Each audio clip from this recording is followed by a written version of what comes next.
అందరికీ మురళీధర్ క్లాస్ రూమ్కి స్వాగతం. School assistant social studies preparation చేస్తున్నటువంటి ఆంధ్రప్రదేశ్ రాష్ట్రంలో ఉన్నటువంటి విద్యార్థులు ముఖ్యంగా 3 రకాలైనటువంటి ఇబ్బందుల్ని, సమస్యలను ఎదుర్కొంటున్నారు.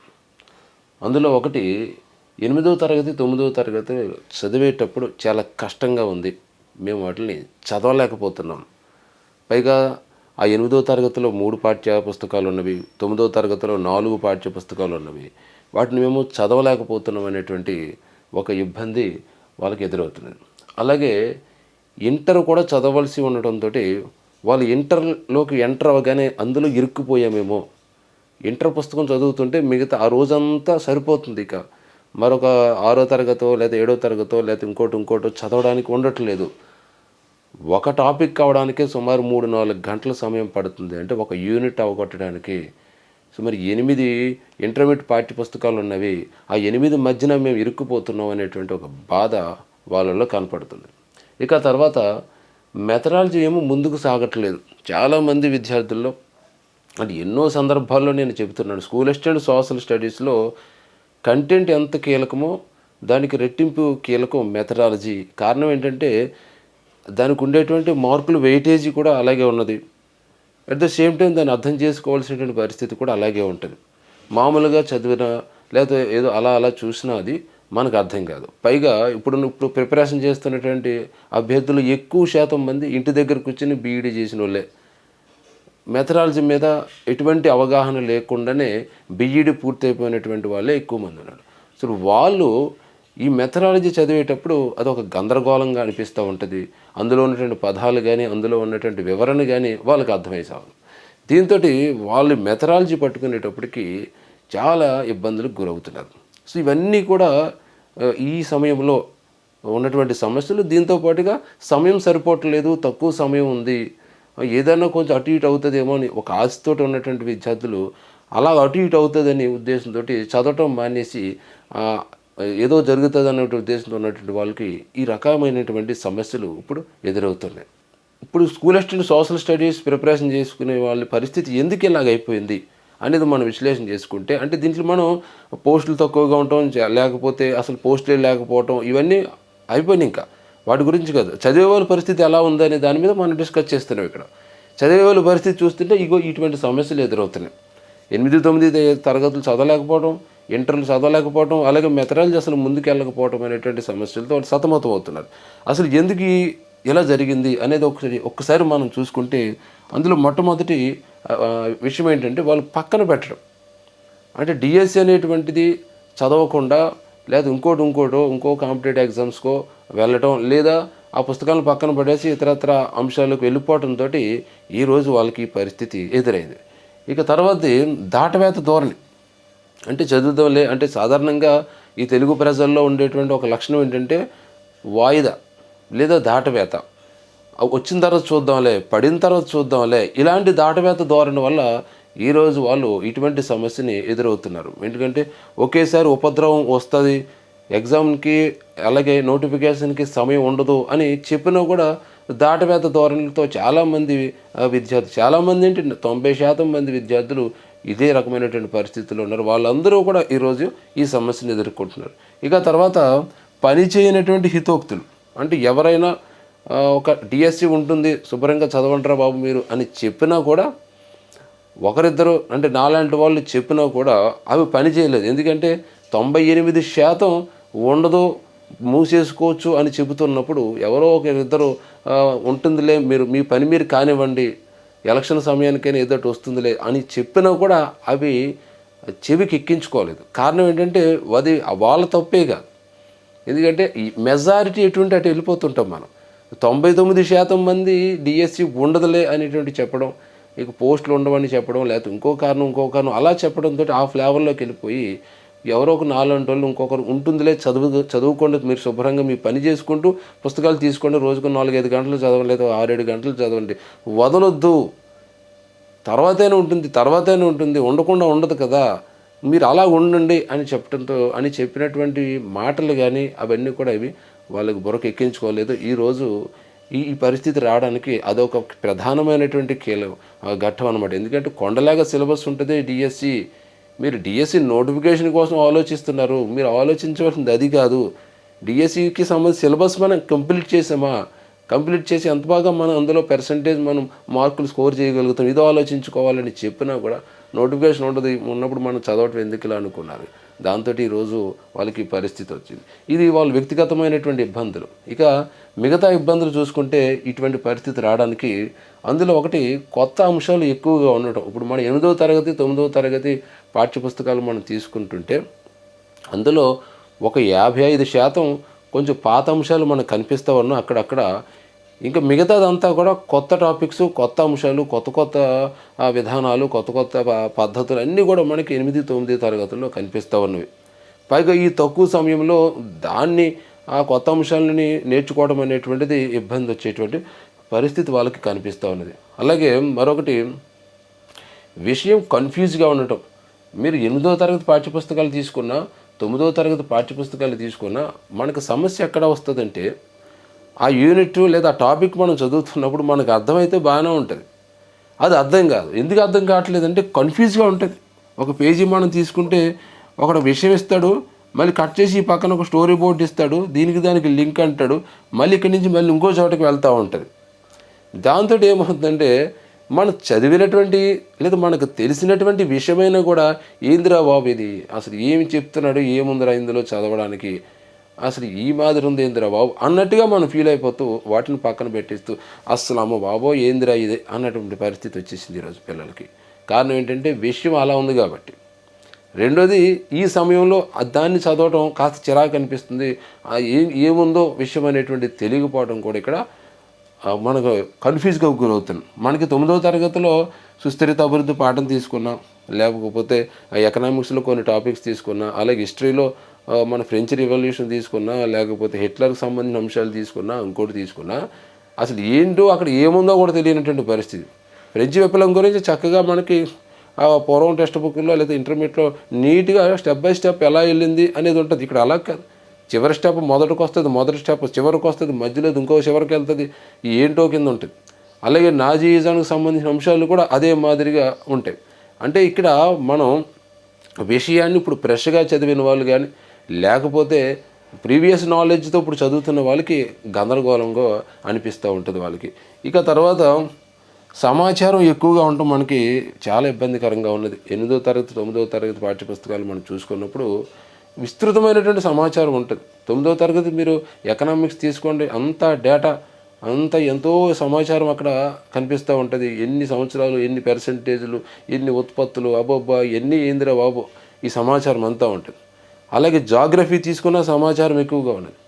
హిస్టరీ కూడా ఏదో సమాచారం ఇచ్చాడు. అలాగే మనకి 8థలో కూడా అదే మాదిరి ఉంటుంది. ఈ సమాచారం ఎప్పుడైతే ఎక్కువైపోయిందో ఆ సమాచారాన్ని మన మైండ్ తీసుకోవడానికి ఇబ్బంది పడిపోతుంది. కారణం ఏంటంటే అవి కొత్తగా ఉండటం, మనం చదివినవి ఉంటాయిలే అని ఒక ధోరణితో మనం వెళ్ళాం, కానీ ఎక్కువ అంశాలు కొత్తగా ఉండటం, ఇవన్నీ కూడా వాళ్ళకి కన్ఫ్యూజ్ అయిపోతూ ఆ సమాచారాన్ని బైహార్ట్ చేయడానికి, అర్థం చేసుకోవడానికి, లేకపోతే గుర్తుపెట్టుకోవడానికి, ఆ పేర్లు, ఆ వ్యక్తులు, ఆ సంస్థలు, ఆ పుస్తకాలు, ఈ రచయితలు ఇవన్నీ గుర్తుపెట్టుకోవడానికి నానా హైరాణ పడిపోతున్నాం. ఇప్పుడు ఎక్కడికో ఎందుకు మనకి 9వ తరగతిలో పశు పోషకులు ఉంటారు. పశు పోషకుల్లో ఎన్నో పేర్లు మనకి ఆఫ్రికా ఖండంలో ఉన్నటువంటి పశు పోషకులకు సంబంధించి, అలాగే భారతదేశంలో ఉన్నటువంటి పశు పోషకులకు సంబంధించి ఉంటుంది. అలాగే 9వ తరగతి జాగ్రఫీ తీసుకుంటే వన్యముగా ఆ సంరక్షణ కేంద్రాలు కానీ, లేకపోతే ఇంకోటి కానీ, ఎక్కడెక్కడ ఉన్నటువంటి అంశాలు కానీ, ఇవన్నీ కూడా మనం ఇప్పుడు నేర్చుకోవడం అనేటువంటి బర్డెన్ అయిపోతుంది అనమాట. అంటే ఆ యొక్క సమాచారం అలా ఉంది వాళ్ళకి. ఇక తర్వాత మరొకటి ఏంటంటే మన ఈ పుస్తకాలు చూస్తుంటే బొమ్మలు, గ్రాఫులు, పటాలు, డేటా ఎక్కువగా ఉండటం అనేటువంటిది మనం అర్థం చేసుకోవడంలో కష్టంగా ఉంది. మీరు ఏ పేజీ చూసినా, ఏ యూనిట్ చూసినా అనేక గ్రాఫులు కనపడుతుంటాయి, అనేక బొమ్మలు కనపడుతుంటాయి, దాని కింద ఏదో మ్యాటర్ ఉంటుంది. అలాగే పటాలు ఉంటాయి, దాని కింద ఏదో మ్యాటర్ ఉంటుంది, గ్రాఫులు ఉంటాయి, పై చార్ట్లు ఉంటాయి, ఇలా రకరకాలుగా మనకి 8వ తరగతిలో కానీ 9వ తరగతిలో కనిపిస్తూ ఉంటాయి. సాధారణంగా ఏంటంటే మనం ఆ వాటితో పని లేదులే, మామూలుగా మ్యాటర్ చదువుకుంటూ వెళ్ళిపోదాం అనుకుంటాం. కానీ చాలాసార్లు చెప్పాను మీకు, ఆ గ్రాఫులు చూసుకోవాలి, ఆ పటాలు చూసుకోవాలి, ఆ మ్యాప్లు చూసుకోవాలి, ఏముంటే అది, టేబుల్ ఉంటే టేబుల్, ఏది ఉంటే అది మనం పరిశీలన చేసుకోవాలి అని చెప్తూ ఉండేవాడు. సో దానికి తగ్గట్టుగా ఈ పుస్తకాలు కూడా అదే మాదిరి ఉండే, దాని నుంచి కూడా బిట్లు వస్తూ ఉంటాయి. ఇదంతా తెలిసినటువంటి పిల్లలు ఇవన్నీ చూసేటప్పటికి కన్ఫ్యూజ్ అవుతూ చాలా ఇబ్బంది పడుతున్నారు. ఇక ఇంటర్మీడియట్ గురించి చెప్పాలంటే ఇప్పుడు ఉన్నటువంటి సమయంలో ఇంటర్మీడియట్లో ఉన్నటువంటి ఒక యూనిట్ అవగొట్టడానికే చాలా సమయం పడుతూ ఉంటుంది విద్యార్థులకి. పైగా ఆ ఎకనామిక్స్ కానీ లేకపోతే సివిక్స్ కానీ అసలు ఏ సంబంధం లేనటువంటి అంశాలు ఎన్నో ఉంటాయి. ఇవన్నీ చదువుకోవాలా అంటే చదువుకోవాలి. 2018 మన డిఎస్సి పేపర్ 3 పేపర్లు మనం పక్కన పెట్టుకుని కూర్చొని చూసుకుంటే ఖచ్చితంగా సివిక్స్ చదువుకోవాలి ఫస్ట్ ఇయర్ సెకండ్ ఇయర్, ఖచ్చితంగా ఎకనామిక్స్ చదువుకోవాలి, ఖచ్చితంగా జాగ్రఫీ చదువుకోవాలి ఫస్ట్ ఇయర్ సెకండ్ ఇయర్, ఖచ్చితంగా history first year second year చదువుకోవాల్సిందే. అది తెలిసి కూడా మీరు ఆ తెలిసిన వాళ్ళే ఈ పాటలు పడుతున్నారు ఈరోజు. ఎందుకంటే అన్నీ తెలిసి కూడా మనం అశ్రద్ధ చేసాం, మనం ఇప్పుడు బర్డెన్ అయిపోతుంది, భారం అయిపోతుంది, పోస్టులు తక్కువ, పోస్టులు లేవు, ఉన్నదాన్ని పట్టుకుందామంటే ఇటువంటి పరిస్థితి వచ్చింది అనేటువంటి ఇబ్బందులకి గురవుతూ నానా హైరాణ పడుతున్నారు. ఈ సమయంలో మనం ఇటువంటి సమస్యలన్నీ గుర్తించుకున్నాం. మరి వీటిని దాటుకొని మనం ఏ విధంగా ముందుకు సాగాలి, ఏ విధంగా వెళితే ఈ తక్కువ సమయంలో 20 రోజుల్లోనో లేదా ఈ 15 రోజుల్లోనో మనం మంచి స్కోర్ చేయగలిగి ఫీల్డ్లో నిలబడగలుగుతాం అనేది మనం ఇప్పుడు తెలుసుకునే ప్రయత్నం చేయాలి. అందుకంటే ముందు మీకు ఒక చిన్న విషయం, మీలో ఎవరైనా స్కూల్ అండ్ సోషల్ స్టడీస్ లక్ష్యంగా చదువుతున్నట్లయితే మీ అందరి కోసం మురళీధర్ క్లాస్ రూమ్ యాప్లో ఎగ్జామ్స్ అనేటువంటివి నిర్వహిస్తున్నాం. అలాగే స్కూల్ అండ్ సోషల్ స్టడీస్లో కీలకం మెథడాలజీ కదా. సో మెథడాలజీ క్లాసులు చక్కగా నేను ప్రత్యేకంగా బోధించి మురళీధర్ క్లాస్ రూమ్ యాప్లో పొందుపరచడం జరిగింది. 100% ఆ క్లాసులు మీకు ఉపయోగపడతాయి. అలాగే మేము పెట్టేటువంటి ఎగ్జామ్స్ మీకు ఉపయోగపడతాయి. మరి వీటిని పొందాలంటే డిస్క్రిప్షన్లో మురళీధర్ క్లాస్ రూమ్ యాప్ని ఇవ్వడం జరిగింది. దాన్ని డౌన్లోడ్ చేసుకుని చక్కగా ఆ యొక్క కోర్సెస్ని పర్చేస్ చేసుకోండి. మెథడాలజీ క్లాసులు అయితే కేవలం 300 రూపాయలకి మేము అందిస్తున్నాం. ఇక ఎగ్జామ్స్ విషయం తీసుకుంటే అవి కూడా 300 రూపాయలకి అందిస్తున్నాం. సో అవి కనుక మీకు కావాలనుకుంటే ఈ దిగువ నెంబర్లకు కాల్ చేసినా నేను మీకు వివరణ ఇస్తాను, మా స్టాఫ్ అయినా వివరణ ఇస్తారు. ఓకేనా విద్యార్థులారా? మన కర్తవ్యం ఏమిటి అంటే ఒకటి గుర్తుపెట్టుకోండి, కొత్త అంశాలు గుర్తించి మీరు వాటిని చదవండి. అంటే 9వ తరగతిలో అయినా 10వ తరగతిలో అయినా ఏదైతే మీకు కొత్తగా అనిపిస్తుందో, ఇంతకుముందు మీరు చదవంది ఎప్పుడు విననటువంటి పేరు కానీ ఎప్పుడు విననటువంటి అంశం కానీ మీకు తారసపడుతుందో వాటిని గుర్తించి జాగ్రత్తగా స్టడీ చేయాలి. అర్థమవుతుందా? అంటే మీకు కొత్తగా అనిపిస్తూ ఉంటాయి. మీకు చెప్పాను కదా, ఒక 50% పాతదే మనకు కనిపిస్తూ ఉన్నా కూడా ఒక 50% కొత్త అంశాలు వస్తూ ఉంటాయి. అటువంటి కొత్త అంశాల్లో మీకు బాగా ఇబ్బందికరంగా ఉండే అంశాలను జాగ్రత్తగా గుర్తించి వాటిని బాగా స్టడీ చేయాలి. ఇక రెండోది, కీలక అంశాలు తెలుసుకోవడం అనేటువంటిది చాలా విషయం. అంటే మనకి 9వ తరగతిలో అయినా 8వ తరగతిలో ఒక టాపిక్కి సంబంధించి కీలక అంశాలు ఏంటి, ఎక్కడ ఎక్కువగా డిఎస్సి టైప్ ఆఫ్ బిట్లు వచ్చేటువంటి అవకాశం ఉంటుంది అనేది మీరు గుర్తించుకుని ఆ టాపిక్ని మీరు జాగ్రత్తగా స్టడీ చేయాలి. అంటే బిట్ టు బిట్ చదవటం కాదు డిఎస్సి అంటే, కాన్సెప్ట్ అర్థం చేసుకోవాలి. అది ఫ్రెంచ్ విప్లవం గురించి చదువుతున్నా, లేకపోతే భారతదేశ జాగ్రఫీ గురించి మీరు చదువుతున్నా, లేకపోతే ఒక పశుపోషకులు అనేటువంటి టాపిక్ మీరు చదువుతున్నా, లేకపోతే భారతదేశం యొక్క ఆక్రమణ, బ్రిటిష్ వారి యొక్క ఆక్రమణ ఏ విధంగా ఉండేదని 8th క్లాస్లో మనం చదువుతున్నా, అక్కడ విషయం ఎలా ఉన్నా కూడా, అంటే అక్కడ 8th క్లాస్లో కానీ 9th క్లాస్లో విషయం ముక్కలకు ఇచ్చి ఉండవచ్చు, కాదంటలేదు. లేదా ముందుది వెనక్కి ముందుది పెట్టి ఉండవచ్చు, కాదంటలేదు. కానీ మీరు ఒక వరుస క్రమంలోకి దాన్ని తీసుకురావాలి, ఒక పద్ధతిగా దాన్ని స్టడీ చేసుకోవాలి. మీకున్నటువంటి నాలెడ్జ్ తోటి, మీకున్నటువంటి ఇతరత్ర బ్యాక్గ్రౌండ్ అవగాహనతోటి దాన్ని మీ స్టైల్లోకి మార్చుకోవాలి. అక్కడ ఎలాగుంటే మీకెందుకు, మీరు ఫ్రెంచ్ విప్లవం దీనికి సంబంధించి కీలక అంశాలు ఇవి కదా, అవి ఎక్కడెక్కడ ఉన్నాయి. ఈ ఫ్రెంచ్ విప్లవానికి సంబంధించి 9వ తరగతిలో కొత్త అంశాలు ఏమున్నాయి, కొత్తగా ఏదైనా కనిపిస్తున్నదా ఆ పాఠంలో ఉంటే అది ఐడెంటిఫై చేసుకోవడం, వాటిని చక్కగా ఒక పేపర్ మీద రాసుకోవటం. అదే చెప్తున్నాను. చూడండి, వ్యక్తుల పేర్లు కానీ రచనలు లేదా ఒక విధానాలు కానీ ఒక పేపర్పై లేదా ఒక పుస్తకంపై మీరు దాన్ని నోట్ చేసుకోవాలి. ఖచ్చితంగా నోట్ చేసుకుని దాన్ని చూసుకుంటూ ఉండాలి. మీరు 8th క్లాస్లో ఎంతోమంది కొత్త వాళ్ళు మనకు తారసపడుతూ ఉంటారు. ఇప్పుడు రాజ్యాంగం గురించి మనం చదువుతాం అనుకో, రాజ్యాంగానికి సంబంధించి ఎంతోమంది వ్యక్తులు మనకి ఆ పక్కన ఈ పక్కన పుస్తకంలో ఇవ్వటం జరిగింది. ఒక 10-12 మంది ఉన్నారు అక్కడ. వాళ్ళు ఏ రాష్ట్రానికి సంబంధించిన వారు, వాళ్ళ గురించి కాస్త వివరణ, బ్రీఫ్ ఇన్ఫర్మేషన్ అక్కడ కనిపిస్తూ ఉంటుంది. అది మనం కొత్తగా ఉన్న అంశాలన్నీ కూడా స్టడీ చేసుకుని ఒక పేపర్ మీద లేకపోతే ఒక పుస్తకం పెట్టుకుని దాని మీద రాసుకుని చక్కగా వాటిని చూసుకున్నట్లయితే మనకి ఈ సమయంలో ఈ కొత్త అంశాల నుంచి ఏ ప్రశ్న వచ్చినా కూడా మనం ఈజీగా చేయగలుగుతాం. గుర్తుపెట్టుకోండి, ఏది కొత్త అంశం మనకు తెలుస్తుంది అంటే అది నీకు రానప్పుడు, అది ఎప్పుడు నీకు చూడనప్పుడే కదా కొత్త అంశం. అది మరి ఇప్పుడు పాత పడుతుంది. రోజు చూస్తూ ఉంటే ఈవేళ మనకు కొత్తగా మనిషి వచ్చాడనుకో మన ఊరికి, మొదటి రోజు కొత్త అనిపిస్తుంది, రెండో రోజు అలవాటు అవుతాం, మూడో రోజు నుంచి ఈడు ఆడే కదా, ఆడి గురించి మనకు తెలిసిలే అన్న ధోరణి. అంటే మనం తారసపడుతూ ఉంటే ఆ కొత్త వ్యక్తిని పదే పదే మనం చూస్తూ ఉంటే పాతపడిపోతుంది. అలాగే ఇప్పుడు 9వ తరగతిలో అయినా 8వ తరగతిలో మీకు కొత్త అంశం వచ్చినప్పుడు దాన్ని డివైడ్ చేసి ఒక పేజీ మీద ఒక పేపర్ మీద ఒక చార్ట్ మీద రాసి రోజు చూస్తూ కూర్చో ఉంటే ఏమవుతుంది, ఇవన్నీ మనకు తెలిసినాయి కదా అని వస్తుంది. రెండోది, మనకి ప్రతి టాపిక్లోనూ కూడా కొన్ని పుస్తకాలు, వాళ్ళకి సంబంధించిన రచయితలు, వాళ్ళ యొక్క అభిప్రాయాలు, వాళ్ళు ఏం చెప్పారు అనేటువంటిది ఇవ్వడం జరిగింది.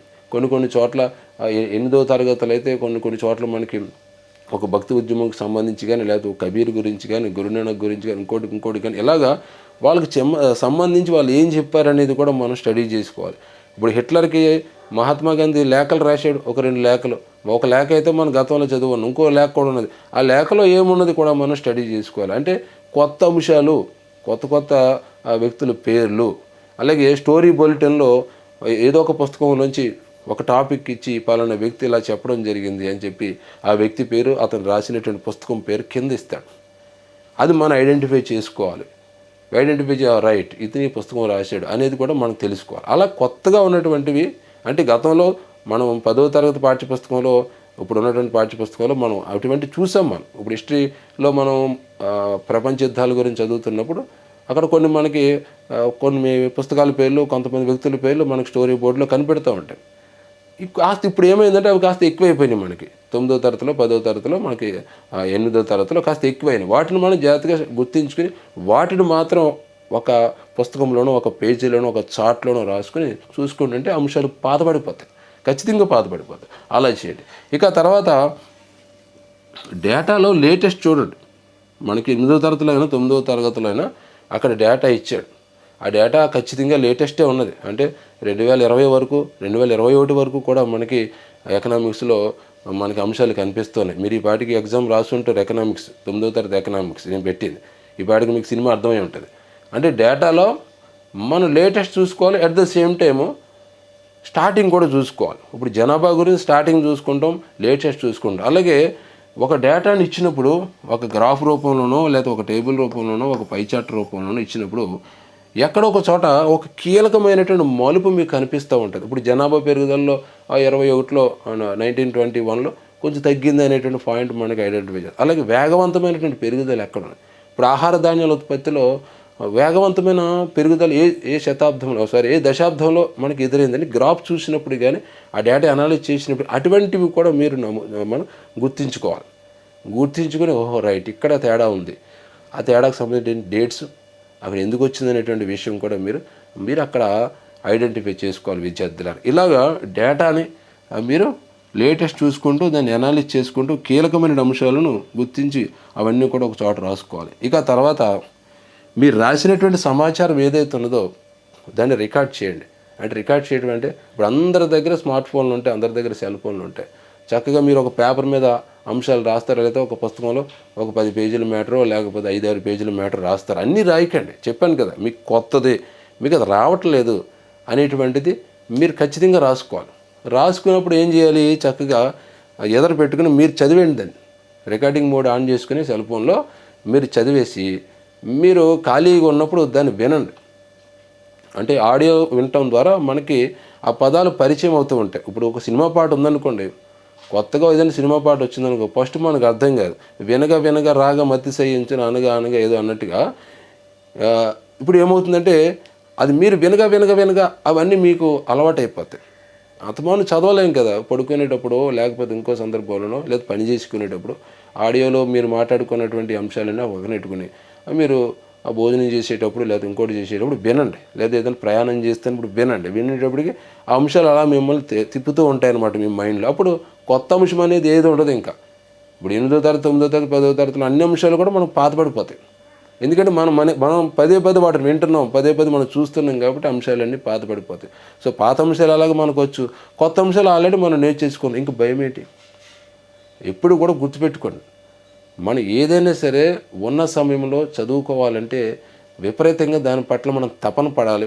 ఆతృత చెందినప్పుడు మాత్రమే మనకి విజయం అనేటువంటిది వస్తూ ఉంటుంది. రైట్, అందరికీ ఇటువంటి సమస్యలు ఉన్నాయి 98% మంది విద్యార్థులకు. ఆ 2% మంది ఉన్నారు చూసారా, వాళ్ళు ఎవరంటే డిఎస్సి ఉంటుందిలే చదువుదాంలే అనేటువంటి ఒక మూర్ఖత్వపు ద్వారంలో వెళ్ళిపోయారు వాళ్ళు.